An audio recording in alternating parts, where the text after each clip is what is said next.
విధ్వంసం అనే పుస్తకం మిమ్మల్నే ప్రజలు విధ్వంసం చేశారు. 2019లో ఎమ్మెల్యేలని, ఎంపీలని, మంత్రుల్ని, నీ కొడుకు లోకేష్ని అందరినీ కూడా విధ్వంసం చేశారు ప్రజలందరూ కూడా. మీరు పరిపాలనకి పనికిరారు అని చెప్పి పక్కన పెట్టారు. ఈరోజు విధ్వంసం అని చెప్పి మా మీద మాట్లాడితే ఏమొస్తుంది? మీ ప్రజలకి ఏం చెప్పామో అదే చేసాం. ప్రజలకి ఏదైతే చేస్తామని చెప్పామో అది చేసి చూపించాం.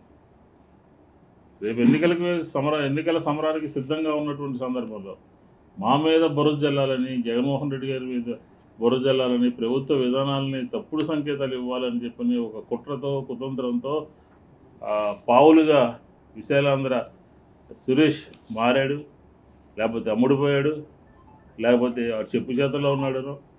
ఇంకా చెప్పాలంటే రామకృష్ణ, ఇది అంతా కర్త కర్మ క్రియ. వీళ్ళ ముగ్గురు కూడా జనసేన, తెలుగుదేశం, రామకృష్ణ వీళ్ళందరూ కూడా కుట్రదారులు ఈ విధ్వంసం అనే పుస్తకం రచించడంలో అని చెప్పని ఈ సందర్భంగా నేను తెలియజేస్తాను. అది అసలు అది ఆలోచన లేదు, అది ఏమీ కాదు, దాని గురించి అసలు చర్చే లేదు. మా వైఎస్ఆర్ కాంగ్రెస్ పార్టీ విధానము 3 రాజధానులు 100%. దేన్నో తీసుకుని ఒక విష ప్రచారం చేస్తూ ఉన్నారు. 3 రాజధానుల మీదే వైఎస్ఆర్ కాంగ్రెస్ పార్టీ స్టాండ్ అంతే. దాన్ని పార్టీ పరంగా కూడా అందరూ కూడా క్లారిఫై చేశారు. దాని గురించి ఇంకా ఎక్కువగా ఆలోచన చేయాల్సిన అవసరం లేదు. ఇప్పుడు ఎన్నికలు పొత్తు ప్రకటన వచ్చిన తర్వాత ఏ రాజకీయ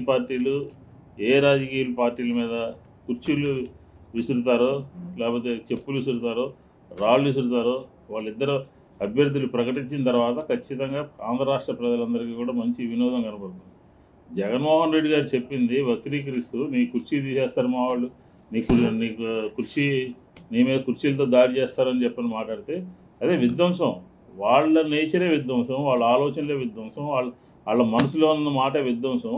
కానీ ఈరోజు విధ్వంసం పేరు మీద వైఎస్ఆర్ కాంగ్రెస్ పార్టీ మీద, జగన్మోహన్ రెడ్డి గారి మీద మాట్లాడటం అనేది ప్రజలకి కళ్ళకు కట్టినట్టు కనబడుతూ ఉంది. కాబట్టి విధ్వంసపూరితమైనటువంటి మాటలు కానీ, చేష్టలు కానీ చేసేటటువంటి పార్టీలు ఆంధ్రప్రదేశ్లో 2 పార్టీలు. వాళ్ళిద్దరు తిట్టుకున్నారు, ఇద్దరు కలిసి పోటీ చేశారు, ఇద్దరు ప్రభుత్వంలో భాగస్వాములు అయ్యారు. మొత్తం ఆంధ్ర రాష్ట్ర ప్రజల్ని మోసం చేసినటువంటి 2 పార్టీలు మళ్ళీ తిరిగి ఎన్నికలకు ముందు రావటం అంటే దాన్ని ఏమనాలి? దాన్ని ఏమని చెప్పాలి?